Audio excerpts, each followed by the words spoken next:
सभी का एक बार फिर से बहुत बहुत स्वागत है और बहुत धन्यवाद एबीपी न्यूज के इस मंच पर आने के लिए। केंद्रीय मंत्री वाणिज्य उद्योग इस समय संभाल रहे हैं और आपको बता दें पिछले 40 वर्षों से भारतीय जनता पार्टी से लगातार जुड़कर शून्य से शिखर तक का सफर आपने तय किया। 3 बार राज्यसभा के सांसद रहे और मौजूदा वक्त में हम मुंबई में मौजूद हैं। मुंबई नॉर्थ से आप सांसद हैं और इसी के साथ ही आपके पास और भी कई अहम जिम्मेदारी है। बहुत बहुत शुक्रिया और धन्यवाद आपका। और मेरा पहला सवाल आपसे यह है, जिस कार्यक्रम का आयोजन हमने किया है, आपके लिए भारत का विचार, आइडियाज ऑफ इंडिया क्या है? मुझे लगता है कि भारत जीवंत 140 करोड़ लोगों का आत्मविश्वास है कि हम अपने देश को भी आगे चल के एक बहुत महान राष्ट्र फिर एक बार बनाएंगे, जो हमारे इतिहास में, जो हमारे विरासत में, जो हमारी सांस्कृतिक धरोहर रही है, उसका भी हम और मजबूती से विकास देखना चाहते हैं। आर्थिक दृष्टिकोण से भी विकास देखना चाहते हैं। एक प्रकार से जो माननीय श्रद्धेय पंडित दीनदयाल उपाध्याय जी ने एकात्म मानववाद की बात की थी, इंटेग्रल ह्यूमनिज्म, कि व्यक्ति तभी संतुष्ट रह सकता है, खुश रह सकता है, जब उसका पूरी तरीके से विकास हो, होलिस्टिक और कॉम्प्रिहेंसिव डेवलपमेंट। सिर्फ पैसा कमा लेना या सिर्फ धार्मिक विषयों की चिंता करना, सिर्फ सांस्कृतिक विषयों की चिंता करना यूनी डायमेंशनल नहीं है। व्यक्ति मल्टी डायमेंशनल विकास जब होगा व्यक्ति का, तभी भारत का विकास होगा। और मुझे लगता है 140 करोड़ भारतवासियों ने तय कर लिया है कि भारत में विकास भी हो और भारत की विरासत भी और मजबूत हो। विरासत और विकास के साथ आप आगे बढ़ रहे हैं, लेकिन भारतीय जनता पार्टी में ऐसा क्या है? अभी 2 दिन पहले दिल्ली के रिजल्ट आए, 26 सालों के बाद वहां पर भारतीय जनता पार्टी की सरकार बनी और 2018 में ऐसा था जब 21 राज्यों में बीजेपी और एनडीए की सरकार थी और मौजूदा वक्त में एक बार फिर से आप लोग उसी 21 के आंकड़े को छू चुके हैं। तो बीजेपी के अंदर ऐसा क्या है कि लगातार 3 बार न सिर्फ केंद्र में इस पार्टी ने हैट्रिक लगाई, बल्कि देश के 21 राज्यों में बीजेपी एनडीए की सरकार मजबूती से बनी हुई है? मेरा मानना है कि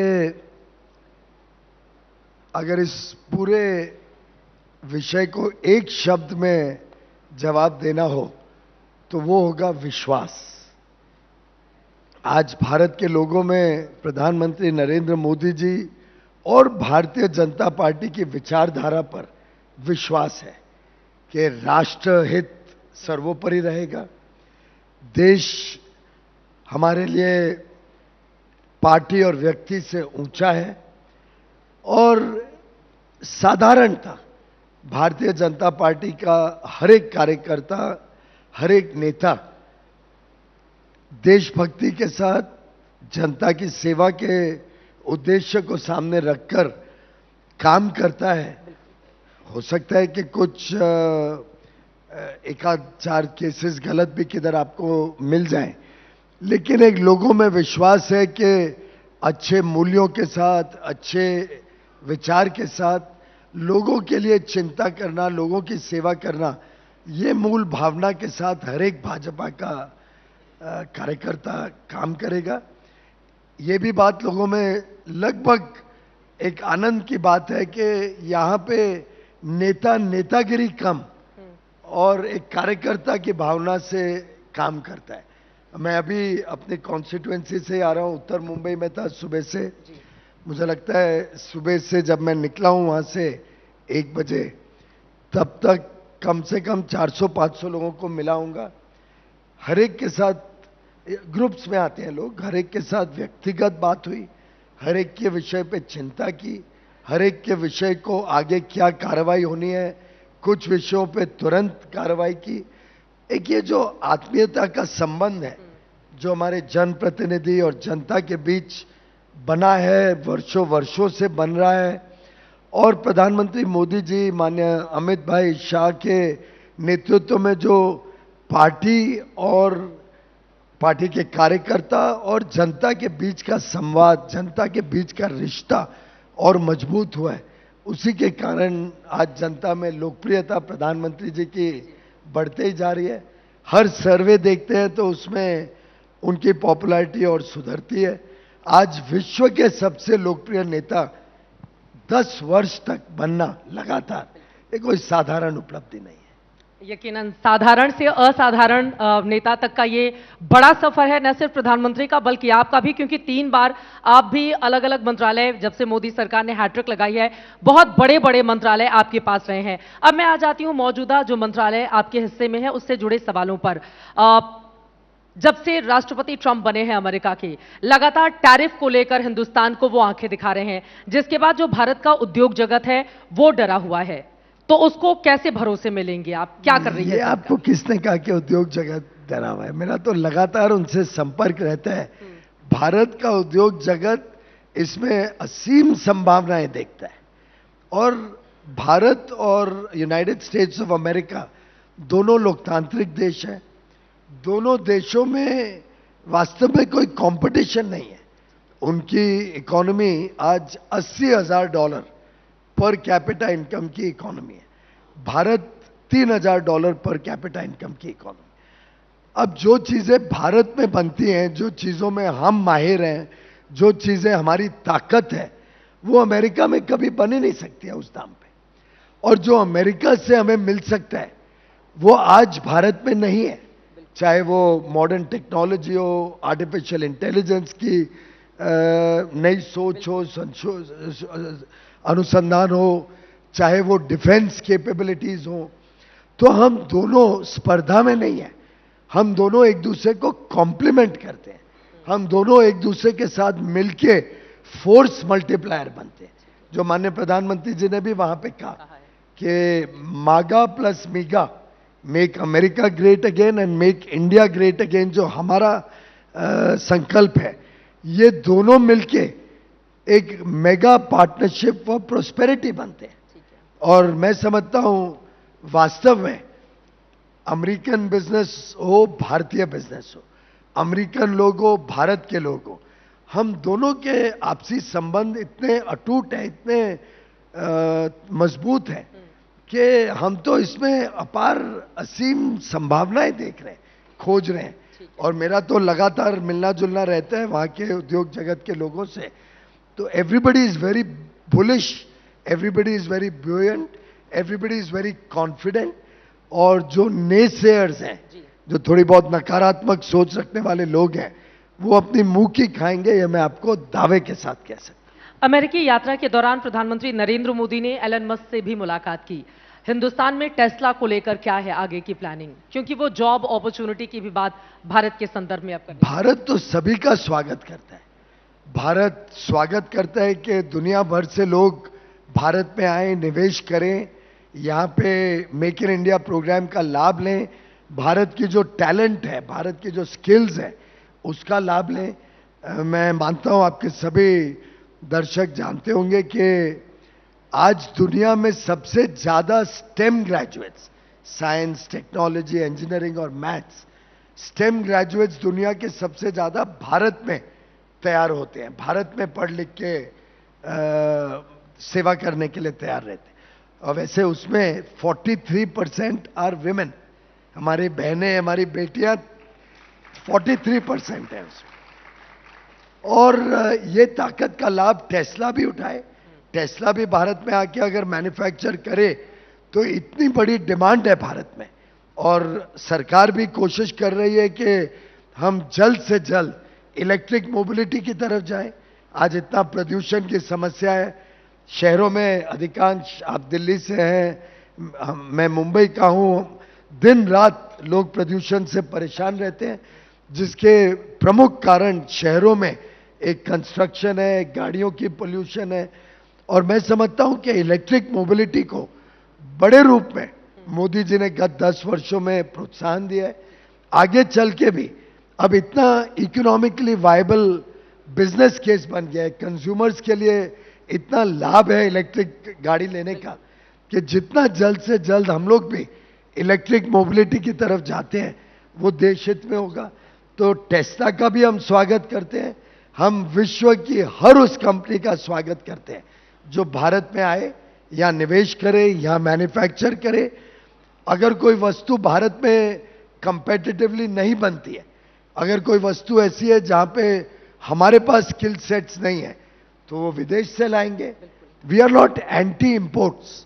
कोई हर एक चीज इंपोर्ट होना जरूरी नहीं है, लेकिन कोई भी चीज इंपोर्ट नहीं हो ये भी जरूरी नहीं। जहां हमारी कंपेटिटिव स्ट्रेंथ है वो चीज हम यहां पे अच्छी तरीके से बनाएंगे। जहां कंपेरेटिव स्ट्रेंथ अमेरिका की या यूरोप की या जापान की ज्यादा है, वो वहां से बन के आएगा। ऐसे ही आदान प्रदान करके विश्व में हमारा परचम लहराएगा, अंतर्राष्ट्रीय व्यापार में हमारा योगदान बढ़ेगा। उसी से हमें और मौके मिलेंगे रोजगार के, कारोबार के, उद्योग के, व्यापार के। और देश जो आज विश्व की सबसे तेज गति से आगे बढ़ने वाला अर्थव्यवस्था है, वो आगे चल के इसी प्रकार से आगे आने वाले अमृतकाल 20-22 सालों में एक 30-35 ट्रिलियन डॉलर की इकोनॉमी, यानी आज से 8 गुना बड़ी विश्व शक्ति बने, इसके लिए हम सब दिन रात काम करें। सरकार की ओर से बहुत बड़े बड़े सपने दिखाए जा रहे हैं और सपने नहीं, माफ करिए मैं आपको इंटरप्ट कर रहा हूं बहन, ये हकीकत है, ये होगा और हम सब 140 करोड़ देशवासी करके दिखाएंगे। अब देश भी यही कामना करेगा कि हम इस तरीके से अपनी तरक्की को आगे लेकर जाएं। अमेरिका में यूएस एड को लेकर बहुत सारे सवाल वहां पे पनपे और हिंदुस्तान के भीतर उसको लेकर राजनीति हो रही है। अमेरिकी राष्ट्रपति ट्रंप ने कहा कि भारत की चुनाव को भारत में तो कोई राजनीति नहीं हो रही है। भारत के लोग बिल्कुल स्पष्ट है कि इस प्रकार का हस्तक्षेप करना एक लोकतांत्रिक देश में पूरी तरीके से नामंजूर है। भारत के लोगों को इन लोगों का पर्दाफाश होना चाहिए। जिन्होंने भी ऐसे विदेशी पैसा लेके भारत को अस्वस्थ बनाने की, भारत में तकलीफें लाने की कोशिश की है, इनका पर्दाफाश होना चाहिए। इनके ऊपर कड़ी से कड़ी कार्रवाई होनी चाहिए। और मैं समझता हूं ये ऐसा एक भी व्यक्ति नहीं होगा जो चाहेगा नहीं कि इनके ऊपर कार्रवाई हो। बिल्कुल, अमेरिका का किसी भी तरह का हस्तक्षेप हिंदुस्तान की पॉलिटिक्स में क्यों हो, लेकिन इसके पीछे कौन सी ताकतें हैं? जो ट्रंप कह रहे हैं, क्या आप उनकी बात से सहमत हैं कि जो बाइडेन की ओर से ये सब कुछ करवाया गया है? अब ये तो इन्वेस्टिगेशन एजेंसीज इन्वेस्टिगेट करके ही तय करेंगी कौन सी ताकतें हैं, कौन सी नहीं है। लेकिन दो चीजें स्पष्ट हैं। एक तो जॉर्ज सोरोस जैसे जो ताकतें अमेरिका में एंटी इंडिया फोर्सेस हैं, उनके जो मित्र भारत में जयचंद बने हुए हैं, उनका पर्दाफाश जनता के बीच में होना आवश्यक है। जो लोग ऐसे दोस्त रखते हैं जो विश्व पटल पर भारत के लिए बुरा बोलते हैं, बुरा सोचते हैं, ऐसे लोगों पर भारत में भारत के लोगों को चिंता करनी चाहिए ऐसे ताकतों से, और ऐसे लोगों को आवश्यक कार्रवाई होनी चाहिए। ऐसे ताकतों के ऊपर अंकुश लगना चाहिए। हिंडनबर्ग की रिपोर्ट जब भी आती थी सामने, उसके बाद हमने देखा भारत के शेयर बाजार में किस तरह का हाहाकार, उद्योगपतियों को लेकर बहुत सारे सवाल, और अब तो वो बंद हो गई है। तो भारत सरकार ने भी बड़ी राहत की सांस ली होगी। नहीं, हमें कोई उससे लेना देना नहीं था, लेकिन ये भी एक संभावना है कि ऐसी जो एफर्ट्स थे, जो कोशिशें थी भारत की अर्थव्यवस्था को तकलीफ देने की, ये भी एक शायद उसी सोच के लोगों की रणनीति हो सकती है। आप सोचिए, जब पार्लियामेंट सेशन शुरू होना होता था, जब कोई विशेष भारत की उपलब्धि सामने आती थी, कोई बड़ी चीज भारत में होने जा रही थी, तब ऐसी ताकतें अपना सिर उठाती थी। तब तक हिंडनबर्ग या ये जो लोग anti India forces, anti nationalist लोग थे, ये इन चीजों को उजागर करते थे। और तब पार्लियामेंट में राहुल गांधी समेत विपक्ष बार बार डिस्टर्ब करके हाउस नहीं चलने देता था। एक प्रकार से देश की विकास यात्रा को ऑब्स्ट्रक्ट करने का, उसमें अड़चने लाने की एक कोशिश थी।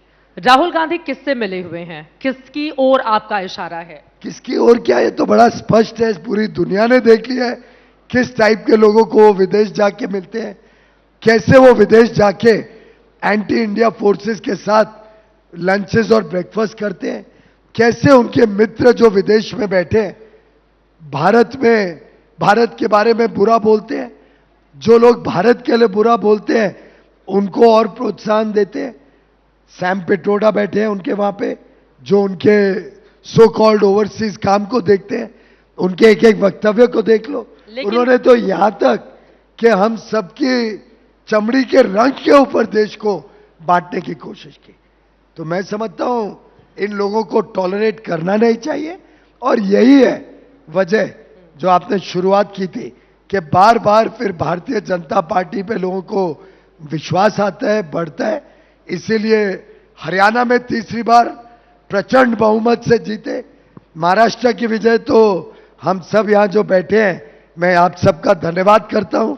यह मुंबई में हो रहा है, जो स्वीप हुई है महाराष्ट्र में 235 सीटें 288 में से 90% भारतीय जनता पार्टी के प्रत्याशी जीते।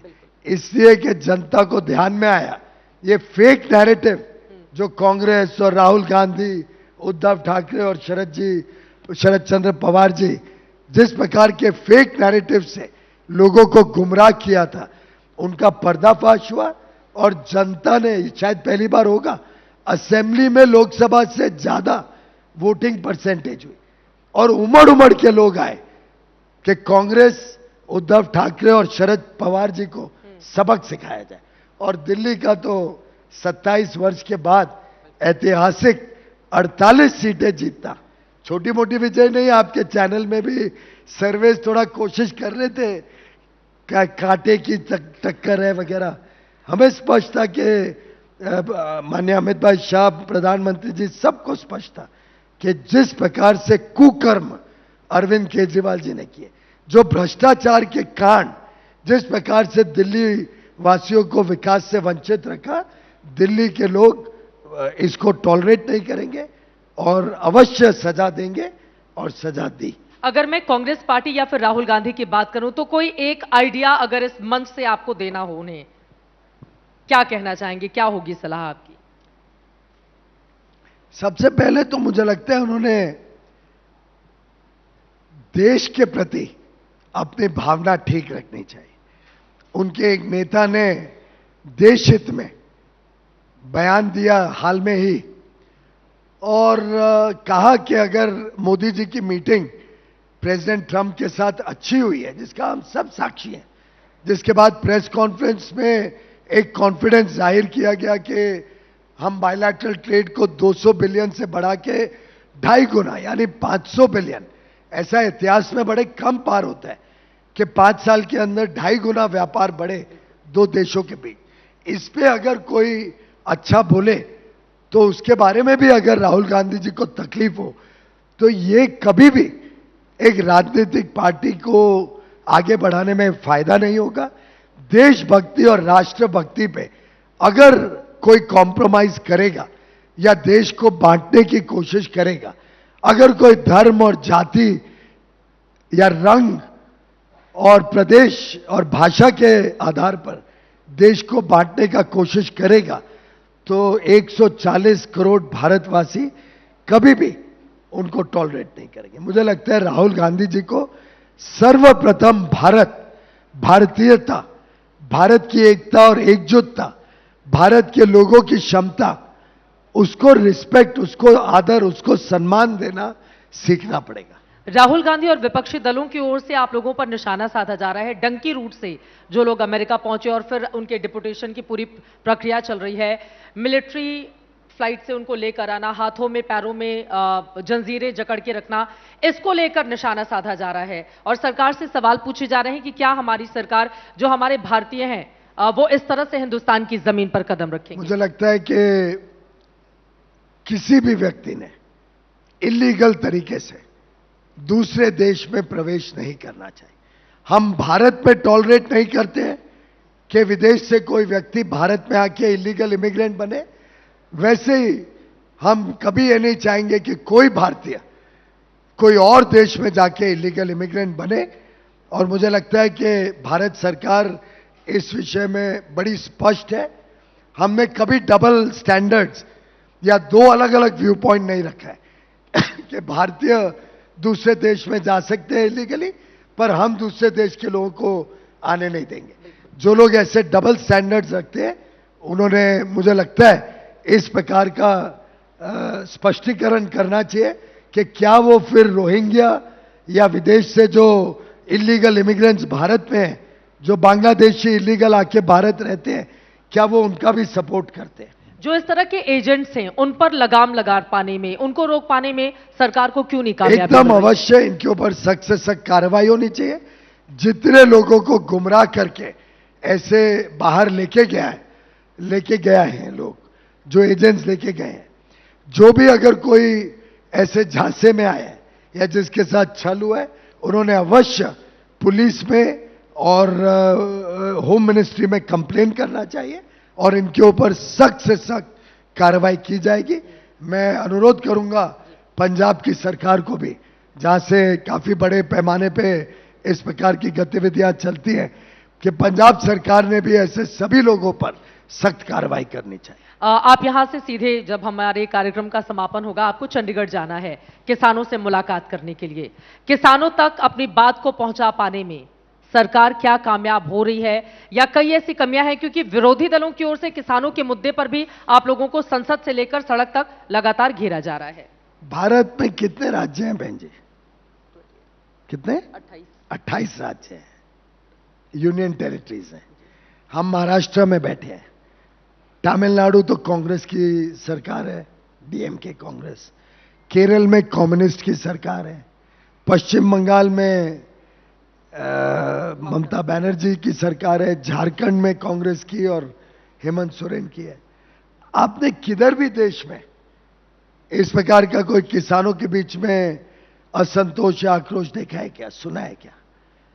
मुझे लगता है कि भारत के किसान अगर हमसे खुश नहीं होते तो क्या हम तीसरी बार केंद्र में या महाराष्ट्र में 288 में से, दिल्ली में फिर एक बार, हरियाणा तो सटा हुआ है पंजाब से, कृषि प्रधान प्रदेश है, क्या हम इतनी प्रचंड बहुमत किसान के आशीर्वाद के बगैर ले पाते क्या? ये स्पष्ट बताते हैं भारत के किसान प्रधानमंत्री मोदी जी की नीतियों से संतुष्ट है। प्रधानमंत्री मोदी जी ने जितना भारत के किसानों के लिए किया है, मैं दावे के साथ कह सकता हूं आज के पहले कोई प्रधानमंत्री ने इतना काम किसानों के लिए नहीं किया। और भ्रमित करना, छल करना, किसानों को बोलना हम 5 लाख करोड़ का लोन वेवर करेंगे, 2013 में कहा था, 35,000 करोड़ का लोन वेवर किया।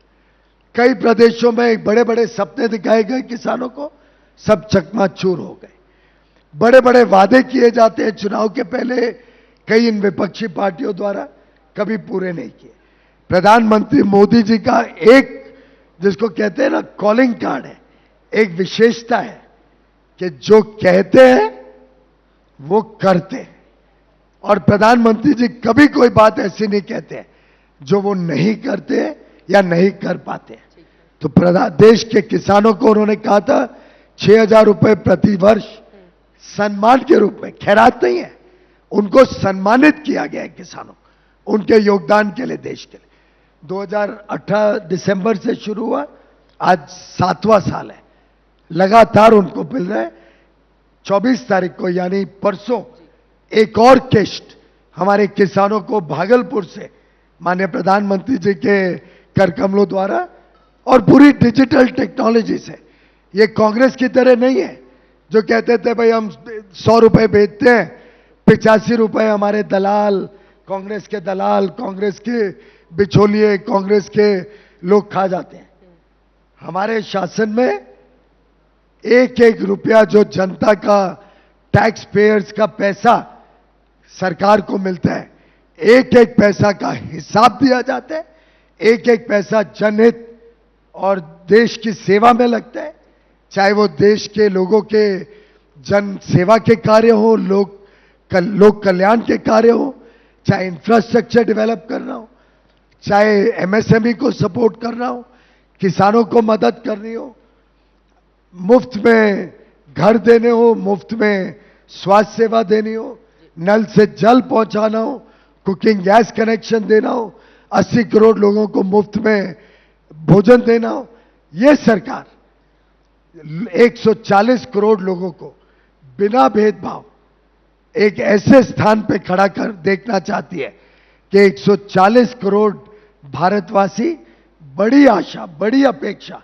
बड़ी छलांग के लिए तैयार हो और अपनी मेहनत के बलबूते पे इस देश के विकास की यात्रा में अपना योगदान दें और भारत को 2047 तक एक विकसित देश, एक विकसित राष्ट्र, एकता और एकजुटता के साथ 140 करोड़ लोग मिलके एक एक कदम आगे उठाएं, तभी देश 140 करोड़ कदम आगे बढ़ेगा।